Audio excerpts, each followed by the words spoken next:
Bonjour, je suis Bruno Le Breton, donc de la DDTM des Côtes d'Armor. Je suis désolé de ne pas pouvoir être présent ce matin, mais je vous ai enregistré en fait ce petit diaporama pour vous présenter un petit peu comment nous avons procédé au niveau des Côtes d'Armor pour évaluer la consommation en fait de l'ensemble du cheptel agricole et surtout déterminer comment se répartit cette consommation entre les prélèvements sur le réseau et sur les prélèvements sur des ressources privées. Alors tout d'abord, l'origine de cette étude, au départ on a fait un constat en 2017 qu'on avait eu une forte augmentation de la demande en eau potable qui était liée à la sécheresse hivernale. On nous signalait des difficultés sur les forages et on avait un possible report effectivement des exploitations vers le réseau. Et la question qui se posait à ce moment-là, c'était pour nous, qu'est-ce qui va se passer si effectivement tous les agriculteurs se reportent sur le réseau? Quel est le niveau de besoin en cas d'épisode de sécheresse marqué? Et qu'est-ce qui est déjà prélevé en fait sur le réseau? Qu'est-ce qui relève effectivement d'un prélèvement privé? Les données disponibles aujourd'hui, eh bien, on a bien sûr des données concernant le cheptel. On le tire principalement de la déclaration des flux d'azote. On a les sièges d'exploitation. Et puis, ben, on connaît les consommations par animal et par an, voire par période de l'année, de façon un peu plus précise. C'est un travail qu'a fait notamment la Chambre d'agriculture. Et sur l'eau potable, alors on a la chance au niveau départemental d'avoir le syndicat départemental qui nous permet de regrouper l'ensemble des données. On a des volumes qui sont distribués bien sûr en eau potable par syndicat et aussi par commune, notamment au travers des données de 6PA. On connaît un nombre de raccordés par commune et on a aussi bien sûr toute la liste des industriels qui sont raccordés. Alors, il y a quand même des limites à l'ensemble de ces données, hein. Il faut quand même en avoir bien conscience dès le départ. La DFA, ben, c'est un élément déclaratif. Est-ce que c'est totalement exhaustif? Sans doute que non, mais on a quand même un bon niveau de précision. Et puis peut-être le plus gros problème, c'est que les sièges des exploitations, en fait, sont souvent différents, effectivement, des sites de production réels des exploitations. Et puis sur les données AEP, eh bien, on a des approches qui sont moyennées, on a des compteurs privés qui peuvent être au nom de monsieur X pour une exploitation et inversement. Donc des difficultés effectivement à rapprocher des consommations avec effectivement des données réelles.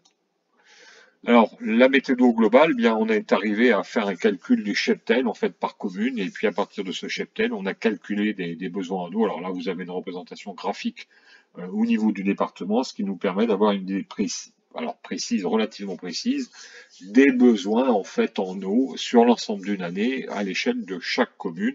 Et vous voyez qu'on a quand même des grosses différences selon, effectivement, ces communes. Alors, en fonction effectivement de la taille du nombre d'exploitations qui sont rattachées à une commune, bon, il peut y avoir une variabilité très forte à ce niveau-là. Sur l'AEP, eh bien, on a calculé les volumes qui étaient distribués par commune.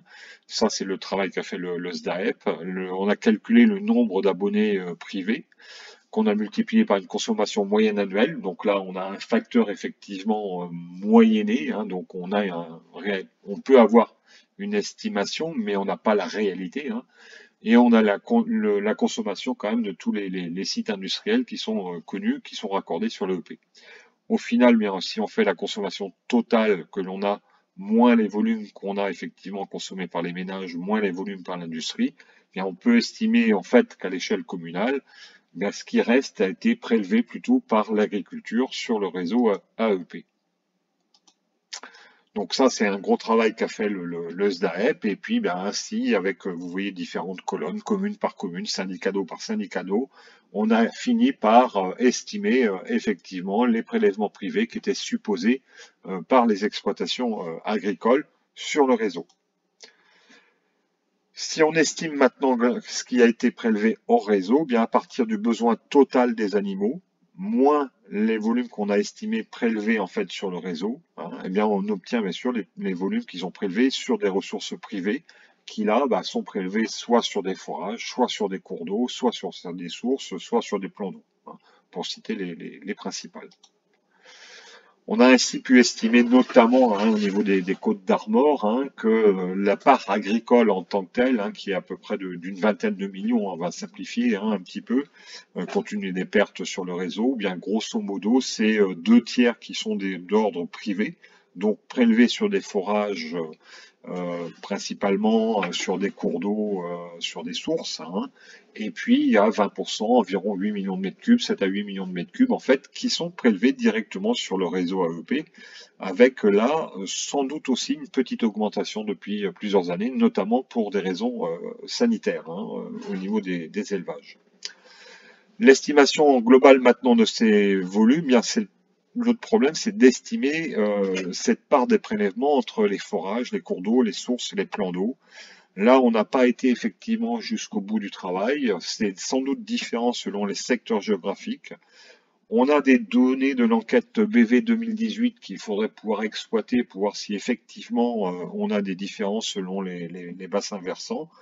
Et puis, il y a peut-être simplement autour de vos études HMUC, effectivement, peut-être quelques sondages à réaliser auprès d'un panel d'exploitants pour voir effectivement l'origine de leur prélèvement.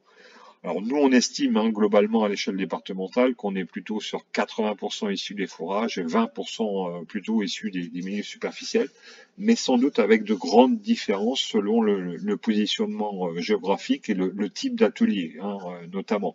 On voit bien qu'en bovin lait, par exemple, sur les périodes estivales où on a des abreuvements au champ, l'approvisionnement à partir d'un cours d'eau, d'une source pour remplir une tonne à eau peut être relativement fréquente.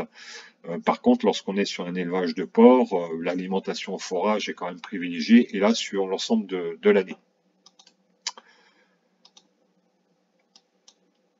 Pour finir, vous avez ici le croisement. En fait, on a identifié les principales communes, comme tout à l'heure, avec les consommations d'eau, et on croise simplement avec la densité en fait des forages. Et vous voyez bien qu'entre la partie est du département, on a sur la partie élevage un peu plus d'élevage de porc. Et on a sans doute une origine de prélèvement beaucoup plus sur les forages, alors que sur la partie ouest, où on a plus de bovins, on a moins de forages et on a sans doute des prélèvements, notamment pour alimenter ces bovins en été, sans doute un peu plus liés au milieu, donc plutôt sources et cours d'eau indirectement sur des prélèvements en cours d'eau. Donc ça, c'est à votre échelle qu'il faudra être capable de pouvoir le déterminer.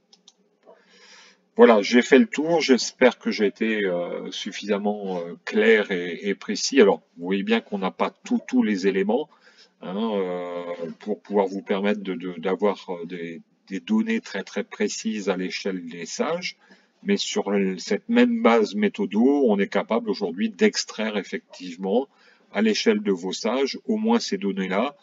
Après, restera à voir effectivement la part qui est prélevée sur des forages et prélevée sur des ressources plutôt milieux, donc que j'appelle sources, moi, et cours d'eau. Voilà, merci de votre attention, bonne journée à vous.